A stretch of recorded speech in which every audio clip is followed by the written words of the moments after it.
Amis motards, bonjour. Je m'adresse maintenant aux motards puisque je ne m'adresse plus aux tireurs, je ne fais plus de vidéos d'essais d'armes. Par contre, je fais de la moto. Et donc, je vais vous parler un petit peu aujourd'hui des suspensions. Parce que moi qui fais de la moto depuis très longtemps, il y a des choses que je n'avais pas vraiment comprises. Et je pense que ça pourra peut-être dépanner, intéresser certains d'entre vous. Alors, moi j'ai un problème depuis très longtemps. Pas parce que je vieillis, j'avais déjà ce problème-là quand j'étais relativement jeune, c'est que j'ai un dos fragile.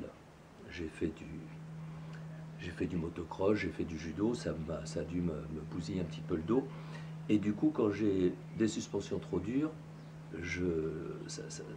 donc je passe dans un nid de poule, ça me donne un coup dans le dos, c'est vraiment... Il y a des motos avec lesquelles je ne peux pas du tout rouler. Les petits scooters 125 par exemple, je ne peux pas rouler avec parce qu'au bout de 2 jours, j'ai le dos complètement en ruine. Il y a des motos qui fonctionnent très bien, avec lesquelles j'ai pas de problème de suspension. J'en ai eu beaucoup qui n'avaient pas de problème de suspension, c'est-à-dire les MZ 125 et 250 que j'ai eu au début, ça allait très bien. La BMW série 7 que j'ai eue, ça allait bien aussi. La Kawasaki W150, j'en ai eu plusieurs, c'était aussi tout à fait bien suspendu. Et la Deauville, la Honda Deauville que j'ai eue, c'était un Pullman. Donc là, il n'y avait pas de problème. Mais il y a quand même certaines motos sur lesquelles j'ai eu des gros problèmes de suspension, notamment une Harley Davidson 883, qui était vraiment trop dure. Donc j'avais mis des Öhlins qui avaient résolu le problème complètement.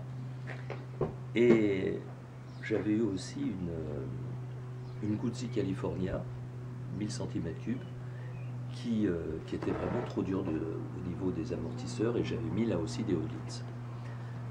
Cette Royal Enfield, en fait, elle est très dure au niveau des suspensions arrière.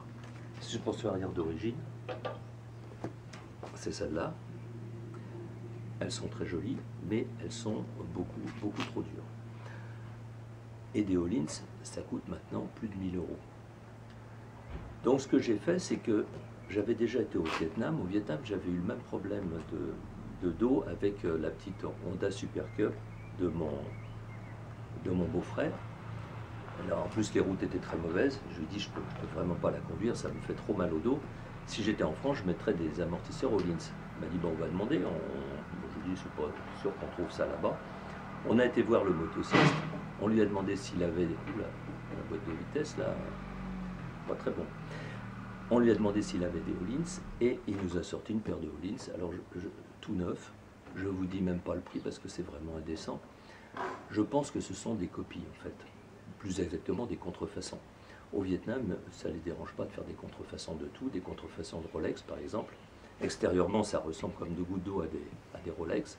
Il faut vraiment un spécialiste et il faut surtout la démonter pour arriver à voir que c'est une copie chinoise. Mais ça ne fonctionne évidemment pas comme une Rolex. Là, je pense que c'est un petit peu la même chose. C'est très très bien fait, on ne voit pas la différence. La boîte est marquée Öhlins, tout est marqué Öhlins. Mais quand je les avais montés sur la Honda BM, je n'avais pas trouvé que c'était extraordinaire. Les Öhlins, c'est vraiment le jour et la nuit, c'est vraiment très très confortable. Là, c'était pas extraordinaire, mais ça avait résolu mon problème. J'avais plus mal au dos, je pouvais m'enrouler sur une route défoncée et ça me faisait pas du tout mal au dos. Donc je me suis dit, je vais en racheter une paire et je vais les monter sur cette Royal Enfield.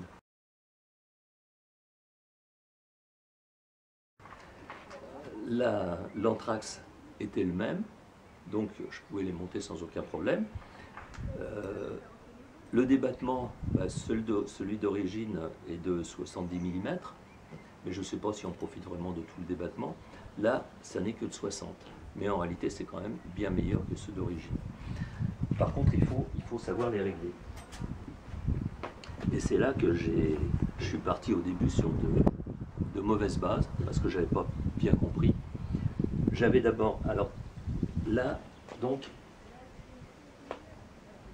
il n'y a qu'un seul réglage sur l'amortisseur d'origine, c'est la précontrainte du ressort. On a 5 positions. On va mettre éventuellement au moins serré quand on est tout seul, et on va mettre au plus serré quand on est à 2, par exemple. Mais ça ne joue en fait que sur 15 mm.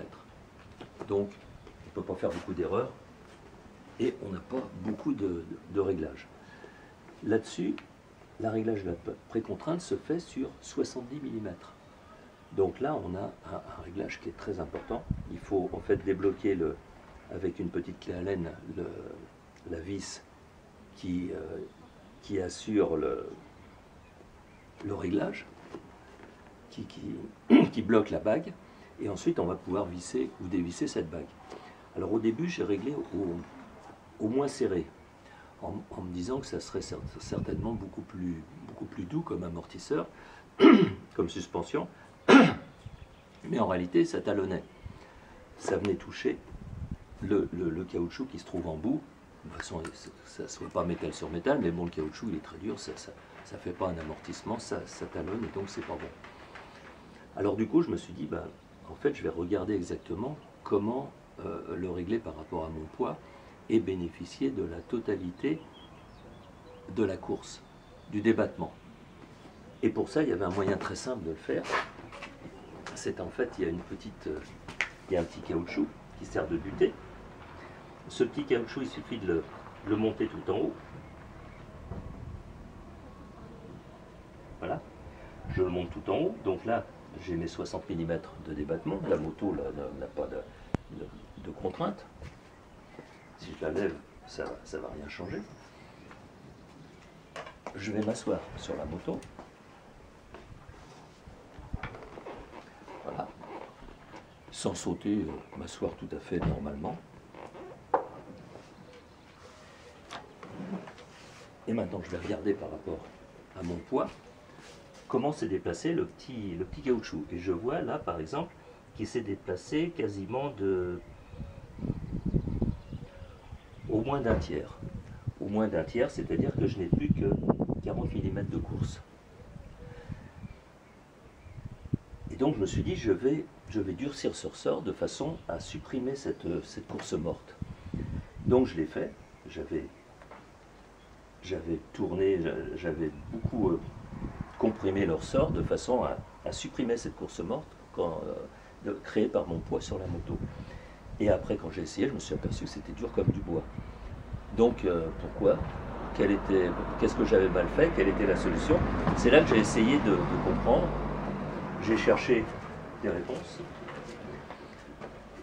Alors, les réponses, c'est pas facile à trouver. Il ne faut surtout pas aller sur les forums, parce que là, il y a des tas de gens qui racontent absolument n'importe quoi. Il y a des spécialistes qui donnent des explications, mais ce n'est pas toujours clair et ce n'est pas toujours exactement ce qu'on cherche. Mais j'ai quand même trouvé un spécialiste qui m'avait donné des explications extrêmement claires et qui m'avait permis de comprendre. Parce qu'en gros, il avait expliqué que, effectivement, quand on monte sur la moto, on va déjà utiliser une partie de la course, une partie du débattement. Mais c'est un terme impropre de dire que c'est une course morte. Ça induit en erreur, parce que cette course, elle est nécessaire. En fait, on devrait plutôt l'appeler course de détente, par opposition à la course de compression. Parce qu'en réalité, quand vous roulez et qu'il y a une bosse, vos amortisseurs vont se comprimer. Là, vous allez jouer sur la course de compression. Mais quand vous passez sur un trou, là, en fait, c'est comme si la moto n'était plus, comme si on soulevait la moto, la roue va descendre et votre roue va descendre dans le trou pour ne pas perdre le contact avec le sol. Et là, on va jouer sur la course de détente. Donc en fait, cette course de détente, elle est utile, elle est même indispensable. On joue sur compression, détente, Et le fait que quand je suis sur la moto, que l'amortisseur soit au tiers de la course, c'est quelque chose de tout à fait normal. Cette course morte, entre guillemets, elle est indispensable. Et le bon réglage, il se trouve là, justement. Alors je reprends mes explications parce que ma caméra s'est arrêtée. Comme souvent, je ne sais pas pourquoi elle n'est pas capable de filmer sans arrêt. Au bout d'un certain temps, elle s'arrête toute seule. Alors en plus, il y a un deuxième réglage sur cet amortisseur. C'est un réglage de détente avec une petite molette ici, qu'on visse ou qu'on dévisse. Les clics sont très nets, on les entend bien. et il y a 25 ou 30 clics. Alors, au début, je me suis dit que c'était peut-être un réglage qui n'agissait pas. Je me suis dit, si c'est des copies, des contrefaçons, peut-être que le réglage n'est pas effectif. Et en fait, j'ai vérifié, si, il fonctionne très très bien ce réglage. On s'en rend compte quand on appuie, par exemple, parce qu'ici on a un grand bras de levier, on peut appuyer sur les suspensions. Et si on appuie, on relâche, ou bien ça remonte tout de suite. Et si on serre au maximum, on appuie, on relâche, ça va mettre un certain temps à remonter. Ça freine la remontée, la détente en fait, de l'amortisseur. Donc ça fonctionne, ça fonctionne. Par contre, est-ce que c'est... Est-ce que c'est vraiment utile? Je ne sais pas, parce que au niveau du confort, il faut vraiment très très peu fermer le circuit. Il faut que ça remonte assez rapidement. Si ça met trop longtemps à remonter, vous avez un obstacle, ça se compresse. Après, la détente ne se fait pas rapide, est lente. Et un deuxième obstacle, l'amortisseur n'aura pas repris encore son débattement complet. Et donc, ce n'est pas une bonne solution. Moi, j'ai mis 3 ou 4 clics et c'est tout. Alors, quand je dis que j'ai mis 3 ou 4 clics, en fait, cette molette, il faut la visser. Il faut savoir dans quel sens on parle. Moi, je parle par le bas. Je prends l'amortisseur, là par le bas, et là, je visse. Je visse, et plus je visse, plus je vais durcir, plus je vais ralentir cette détente. Et quand je dévisse à fond, il n'y a pas du tout de ralentissement. C'est comme un ressort. À la limite, la moto pourrait être un peu sautillante si on ne règle pas cette détente, si on ne la freine pas. Mais bon, en réalité, je n'ai pas vraiment remarqué qu'elle était sautillante, même si on ouvre complètement le circuit.